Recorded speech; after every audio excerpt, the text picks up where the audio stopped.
पाकिस्तान के लोगों की, नागरिकों की मनोदशा इतनी दूषित, इतनी गंदी। हमारा सोचना ऐसा, क्योंकि आप अपने हिसाब से क्या सोचते हो वो है, क्योंकि स्वतंत्रता है सोचने की। इतनी दूषित क्यों है? वहाँ पे किसी व्यक्ति का कोई दोष नहीं होता। शिक्षा प्रणाली, सत्ता, मिनिस्ट्री, रिपोर्टर्स और टीवी में जो देखते हैं, हम उसके अनुरूप रिएक्ट करते हैं। पाकिस्तान में शुरू से हिंदुओं के प्रति नफ़रत फैलाई जाती है, और ये इसकी जड़ें 700 वर्ष पुरानी हैं। क्योंकि भारत का कल्चर धार्मिक कल्चर है। अब जैसे क्रिकेट में जब वो लोग आते हैं भारत में, तो वो बीफ की मांग करते हैं, तब उन्हें नहीं लगता कि किसी की आस्था को चोट पहुंचती है। हमारे लिए वो ईश्वर है, भगवान है। और फिर जब पाकिस्तान हार जाता है, तो जय श्री राम के जब नारे लगते हैं तो उन्हें तकलीफ़ होती है कि ये मज़हबी नारा। एक बात ये बता दूं, जय श्री राम कोई मज़हबी नारा नहीं है, ये एक धार्मिक नारा है।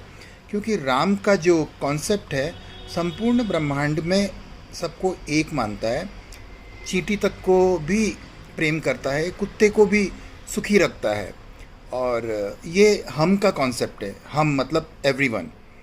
और इस्लाम का एक मजहबी कॉन्सेप्ट है, मतलब कि जो इस्लाम है वही ग्रेट है। और हमारे कॉन्सेप्ट मतलब सनातनी कॉन्सेप्ट में सभी आते हैं, सब के सब अपने आप में ग्रेट हैं।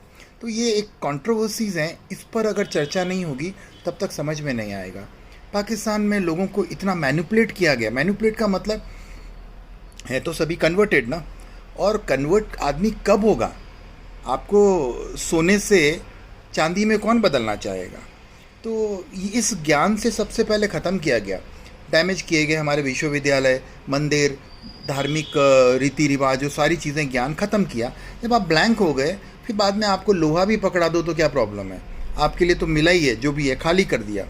बिकॉज नील बटा सन्नाटा करने के बाद में आज जो बैठे हैं वो, उनको पता नहीं कि वो उनके पूर्वजों का संस्कृति कितनी सर्वोच्च संस्कृति है, संपूर्ण ब्रह्मांड के अंदर श्रेष्ठ संस्कृति है। सूर्य, चंद्र, ग्रह, नक्षत्र वो भी हमारे साथ में आते हैं, और इनको तो कोई सेंस ही नहीं है।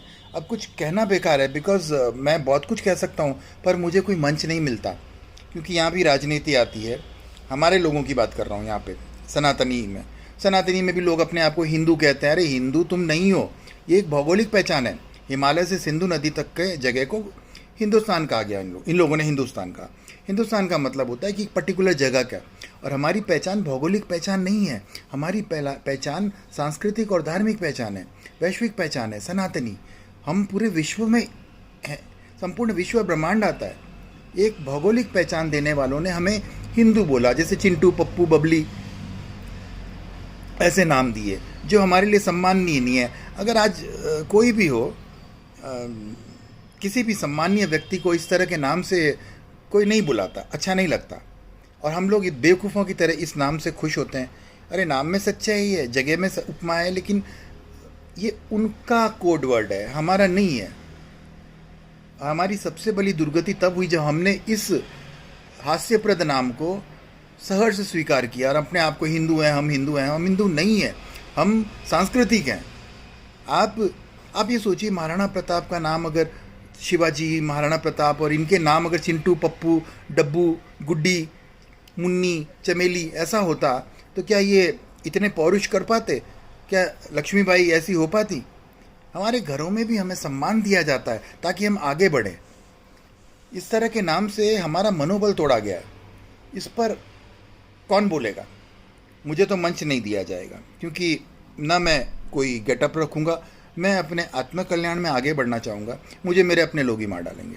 यानी कि जो हिंदू कहते हैं अपने आप को, सांप्रदायिक हिंदू, धार्मिक सनातनी नहीं। धार्मिक सनातन में संपूर्ण ब्रह्मांड आता है।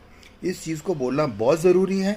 इसका तरीका स्टेज पे भी मैंने देखा, बड़े से बड़े लोग भी इस बातों को नहीं बोलते हैं।